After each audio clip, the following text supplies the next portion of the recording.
Assalamualaikum warahmatullahi wabarakatuh.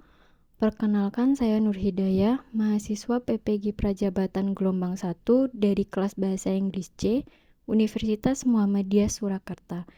Pada kesempatan kali ini, saya akan memaparkan RPP yang telah saya susun beserta muatan teori-teori di dalamnya untuk memenuhi UAS mata kuliah pemahaman tentang peserta didik dan pembelajarannya. Pada PPL semester 1 lalu, saya mengajar di kelas 12 IPS 1 SMA Al-Islam 1 Surakarta yang berjumlah 34 peserta didik dengan 12 siswa dan 22 siswi. Usia mereka antara 17 sampai 18 tahun dengan latar belakang keluarga dan lingkungan yang beragam. Sebelum memulai pembelajaran, saya melakukan profiling peserta didik terlebih dahulu untuk mengetahui bagaimana karakteristik dan kebutuhan belajar peserta didik yang akan saya hadapi. Berikut hasil pemetaan yang saya buat setelah melakukan profiling peserta didik. Dikarenakan peserta didik yang beragam, maka diperlukan pembelajaran yang dapat memfasilitasi proses belajar mereka yang berbeda-berbeda tersebut. Pembelajaran berdiferensiasi adalah pendekatan pembelajaran yang mengakomodasi kebutuhan belajar peserta didik yang berbeda. Guru menyesuaikan pengajaran dan evaluasi untuk peserta didik dengan kemampuan atau kesiapan belajar mereka, minat bakat, dan kebutuhan belajar yang berbeda. Ini dapat dilakukan dengan berbagai cara, seperti memberikan pilihan dalam pembelajaran, menyesuaikan kecepatan pembelajaran, menyediakan bantuan tambahan, atau menggunakan metode pembelajaran yang berbeda. Tujuannya adalah untuk meningkatkan hasil belajar peserta didik dan meningkatkan partisipasi serta keterlibatan mereka dalam kegiatan pembelajaran di kelas. Terdapat beberapa aspek dalam pembelajaran berdiferensiasi. Yang pertama adalah konten, lalu prosesnya, produk, kemudian yang terakhir lingkungan belajar. RPP yang saya susun ini untuk materi concessive clause yang berfokus pada penggunaan even though, although, and though. Saya menentukan diferensiasi konten dengan memberikan variasi sumber belajar yang beragam seperti lagu, video penjelasan singkat, video percakapan, dan video pembelajaran interaktif dari eslcollective.com yang di dalamnya berisi tentang macam-macam penggunaan even though, although, dan though. Harapannya dengan memberikan sumber belajar yang sesuai dengan minat mereka, maka mereka akan dengan mudah dapat memahami dan mengimplementasikannya dalam suatu kalimat atau dialog. Kemudian untuk diferensi prosesnya, saya mengarahkan peserta didik untuk berdiskusi secara berkelompok berdasarkan pada minat mereka. Tujuannya adalah agar mereka dapat berdiskusi dengan lebih mudah apabila dengan orang yang sama-sama menyukai hal yang sama, maka mereka akan dapat dengan mudah memahami satu sama lain dan mempraktekkan penggunaan kata itu dengan lebih mudah. Kemudian pada diferensiasi produk, peserta didik menyusun dan mempraktikkan dialog singkat yang mengandung concessive clause, ada even though, although, and though sesuai dengan topik yang mereka minati secara berpasangan. Kemudian, saya akan menjelaskan mengenai teori-teori yang termuat dalam RPP yang saya susun. Berikut terdapat identitas RPP, kompetensi inti, kegiatan pendahuluan, dan kegiatan penutup. RPP ini ditujukan untuk kelas 12 pada semester genap dan untuk materi concessive clauses. Alokasi waktunya 2 kali 45 menit atau satu pertemuan saja. Pada bagian RPP tersebut terdapat kompetensi inti, kegiatan pendahuluan, dan kegiatan penutup yang memuat teori perkembangan moral Kohlberg yang menyatakan bahwa para remaja seharusnya sudah sampai pada tahapan 5, kontak sosial atau utilitas dan hak individu, di mana Individu menyadari adanya hubungan timbal balik dan berdasarkan kontak antara individu dengan orang lain di lingkungannya. Pada kompetensi inti terdapat kompetensi sikap moral yang harus dicapai peserta didik. Dalam kegiatan pendahuluan dan penutup, guru sebisa mungkin membangun interaksi yang baik dengan peserta didik untuk membiasakan diri mereka berperilaku sesuai dengan aturan dan budaya yang sudah diterapkan, seperti berdoa sebelum dan sesudah pembelajaran, saling menghargai dan memberikan apresiasi, serta kepedulian terhadap sesama melalui salam dan bertukar kabar, dan dengan kegiatan-kegiatan atau interaksi yang lain.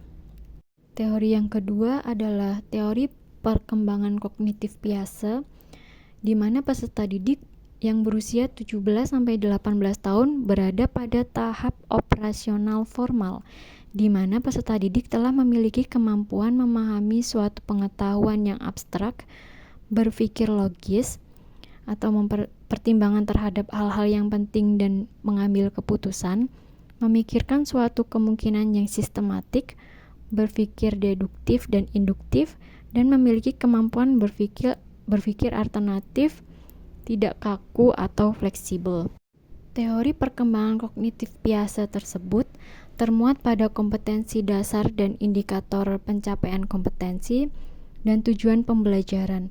Hal tersebut terlihat pada KKO atau kata kerja operasional yang sebagian besar menggunakan kategori yang tinggi atau HOT, seperti menentukan C3, menganalisis C4, melengkapi P3, dan memproduksi P3.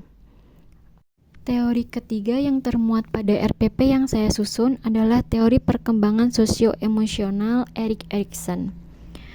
RPP yang saya buat ini untuk peserta didik kelas 12 yang berusia 17-18 tahun, yang berarti mereka berada di tahapan identity versus role confusion, di mana mereka masih merasa kebingungan akan identitas atau peran mereka.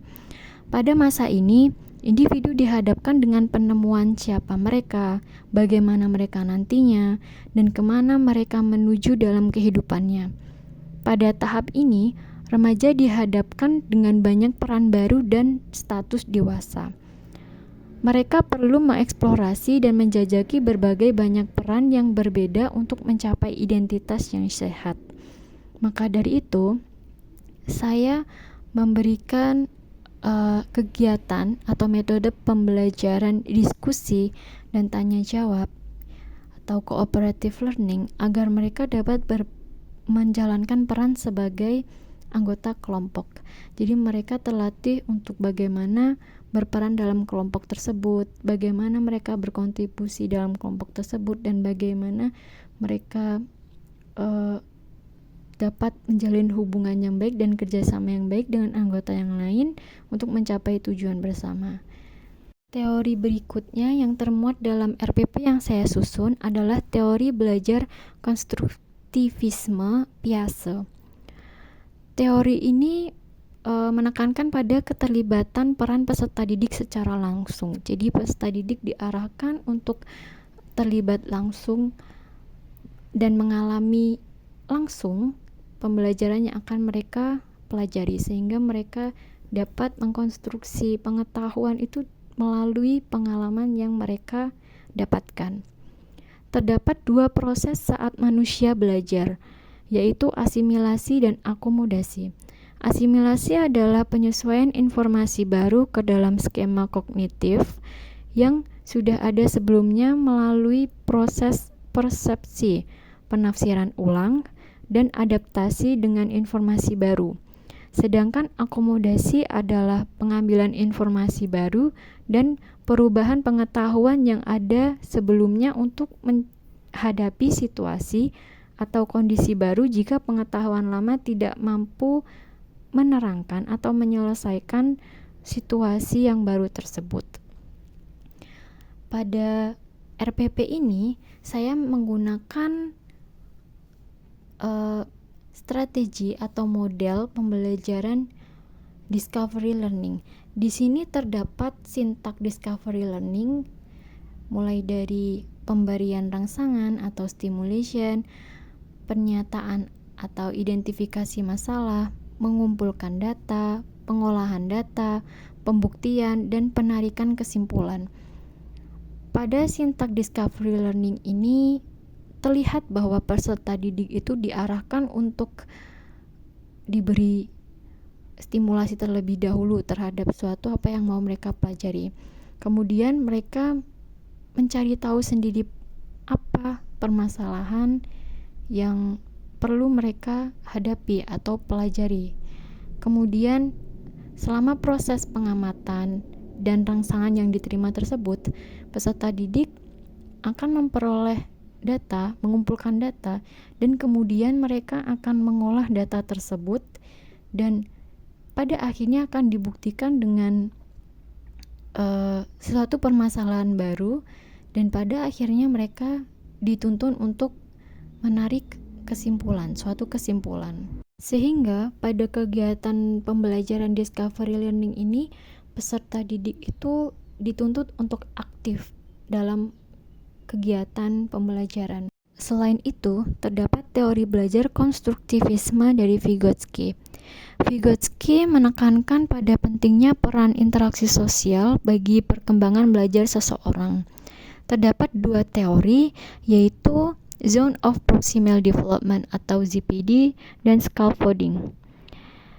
ZPD ini merupakan suatu tingkat atau suatu zona yang dapat dicapai oleh seorang anak ketika ia melakukan perilaku sosial.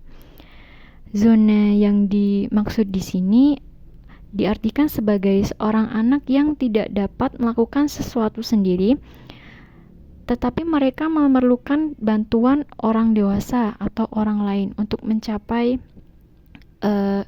suatu tujuan tersebut.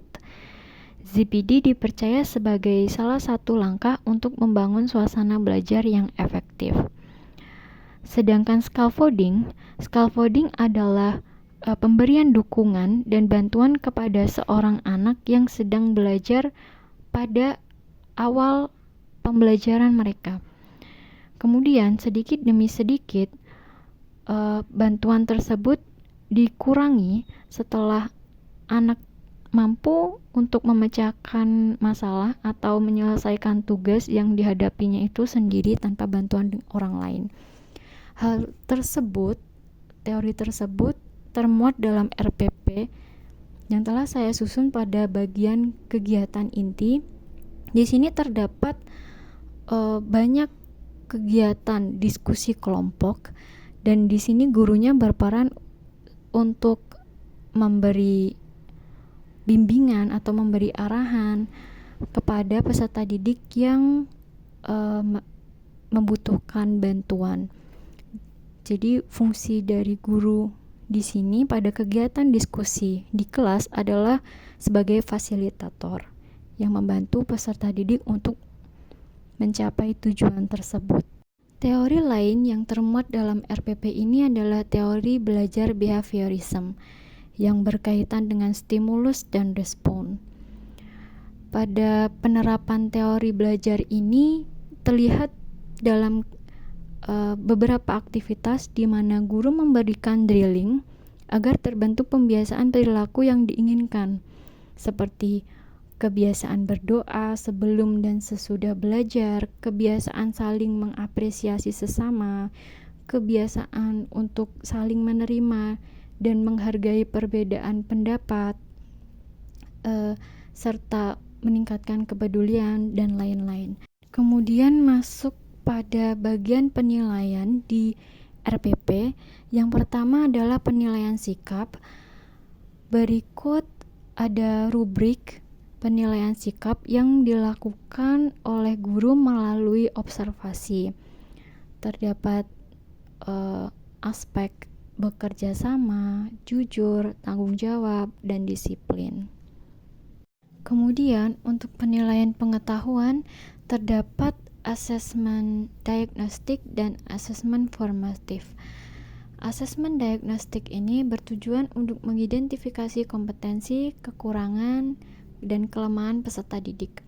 Hasilnya dapat digunakan oleh guru sebagai rujukan dan pertimbangan dalam merencanakan pembelajaran yang sesuai dengan kebutuhan belajar peserta didik.